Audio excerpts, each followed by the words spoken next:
Hello, everyone. My name is Brian Smith, and I'm here today to give an informative speech about a hobby that I enjoy that has a long history in our nation. And what I'm going to talk about is distilling liquor. Now, some people think this is a daunting task. There's a lot of mystery involved in it, and it's very complicated, but it's actually very easy to distill your own liquor at home, and it gives you the freedom to experiment with your own recipes. And the reason why I'm going into this is because when you do something yourself, it has a certain level of attachment to it, and you can custom make a product that you enjoy specifically. It's for your use only. So you do a better job at it as far as customizing it for your preferences.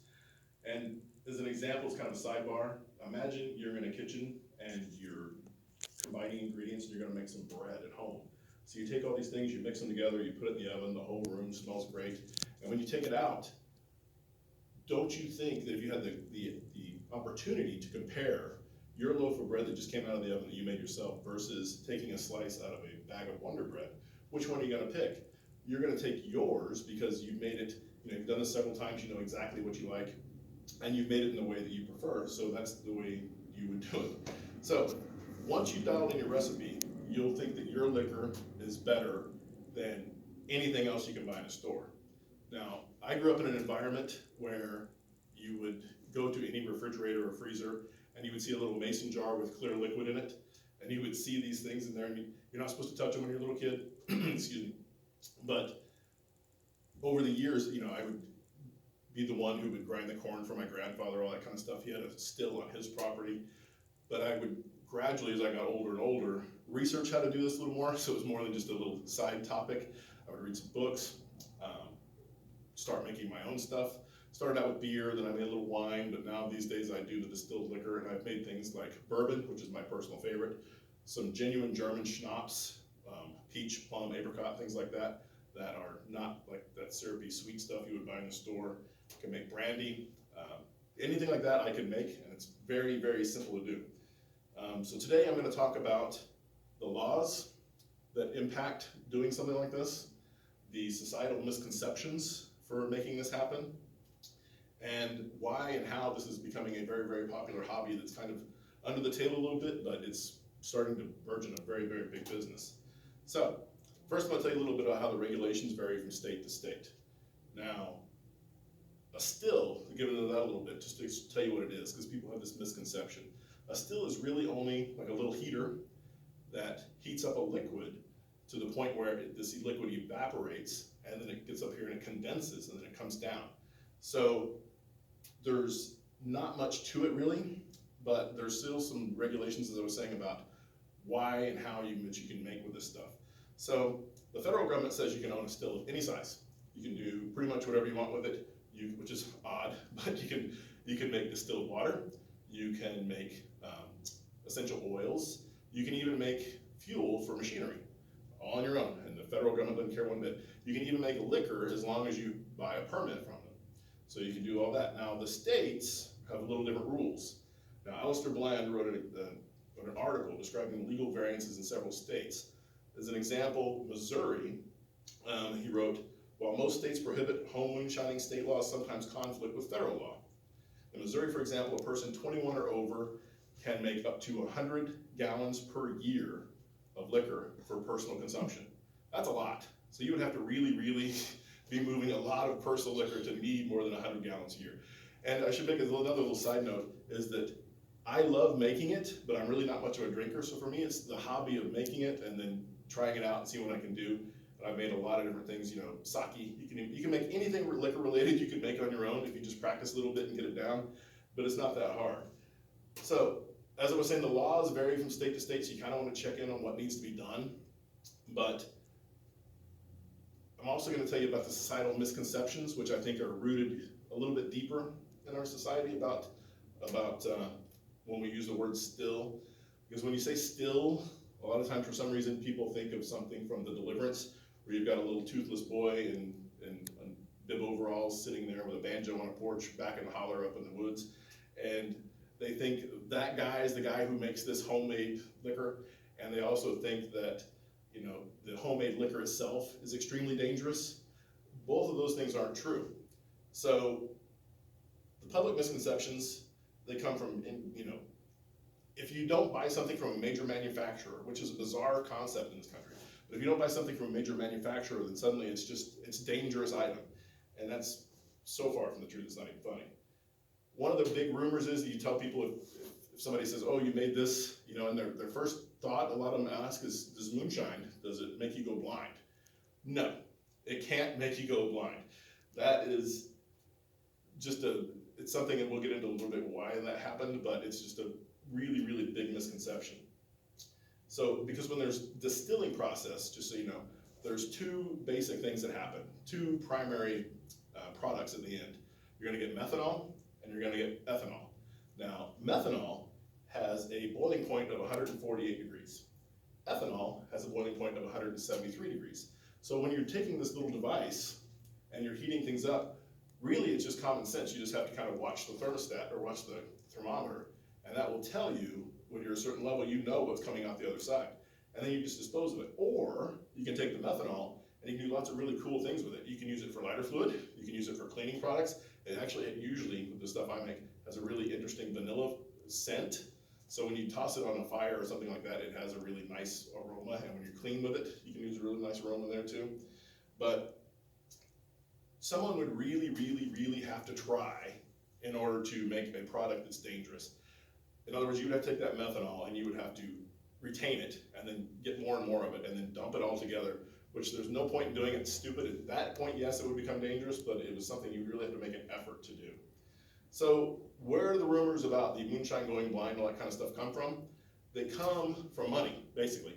Back in the days, literally 100 years ago, Prohibition, when all the liquor in the country was getting absorbed, but yet people still wanted tons of it, people started, the underground economy started doing this where they were making money on liquor. So that meant they were putting things in there to boost the volume of their product. Now, John Schlimm wrote an entire book on this topic that was entitled Moonshine, a celebration of the America's original rebel spirit. And he described some of the events during Prohibition. And this is interesting. By cutting corners, and sometimes in an attempt to add an extra kick for their White Lightning, some moonshiners contaminated the recipe with materials such as manure, rubbing alcohol, methanol. They would also put bleach. They would put battery acid, creosote. All these kind of things would all go into these batches simply so they would have more of it. Because the boss man is telling them, hey, look, I want 100 gallons tomorrow.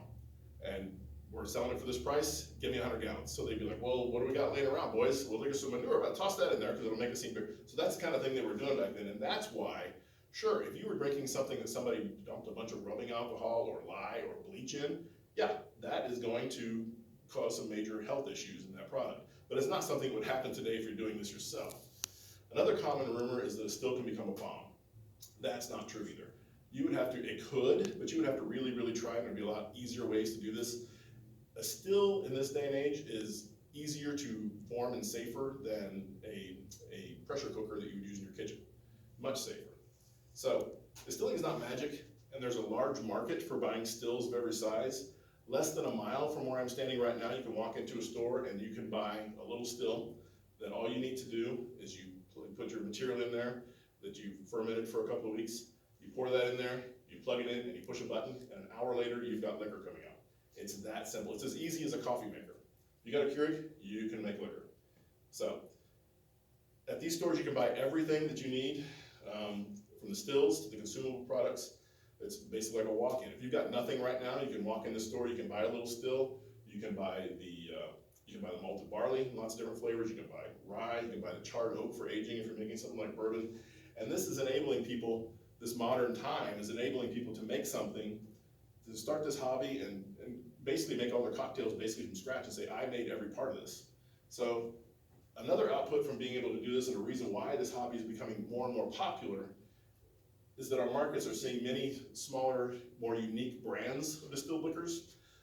Because people start doing this at home, they get really good at it, and one day they say, you know what, I'm good at this, I know I'm good at this, my friends tell me I'm all good at this, so I'm gonna take that final leap and open the doors to a small business and get going, and that is booming. Lots of small, unique distilleries are now opening their doors. If you were to Google craft distilleries near me, you would see about 15 to 18 of them popping up in the Southern California region that are pretty much brand new. So these methods and this way of doing this has been going on in our country since the 1600s. We could actually say that our nation was founded on whiskey just as much as anything else. And the making of whiskey, by the way, as a side note, the whiskey tax is one of the first things that was argued by our founding fathers in this nation.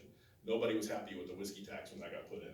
So, anyway, Byron Ford, he wrote a book that describes the history of distilling in the United States, which is a very interesting read if you haven't tried it. But he said, during the past centuries, the basic principles of distillation are not altered. Although the still itself has undergone many facelifts, we are still heating and cooling to the same basic end result. So even though the car has gotten better, we're still driving down the road and it's much better. Gary Robinson, he's the owner of a store in Missouri called Moonshine Still Pro. And what he does there is he builds the stills and he ships them to all parts of the country. Every state in the union has probably seen one of his products. He said though that his major output for where he's putting the stills are in the Moonshine District, the southeastern United States, and the West Coast, which is out here where this is becoming extremely popular. So, hopefully now you have a little better understanding of what a still is, the legalities of having one, and we've eliminated some of the negativity of what's being made. And this is becoming more and more popular hobby, as I was saying, thanks to the modern technology and the way things can get around, because nowadays if you're having a question about a recipe or how something works, you can just simply Google it and come up with a million different answers for your question. And like anything else that I was saying, this becomes something that you do for yourself. So if you were to ask somebody if they make the best stuff around, they will say yes, they do. If you ask the next guy, he will say yes, he does. And it's kind of like if you're making fried chicken. If you ask two people who has the best chicken, they will say they do, and then they will actually become in an argument about how it's done and what's the best way of doing all things. But it's all personal. It becomes your product. So anyway, so as I was saying in the beginning, homemade products are better than anything you're going to find in the store, the mass-produced things, just because they're yours.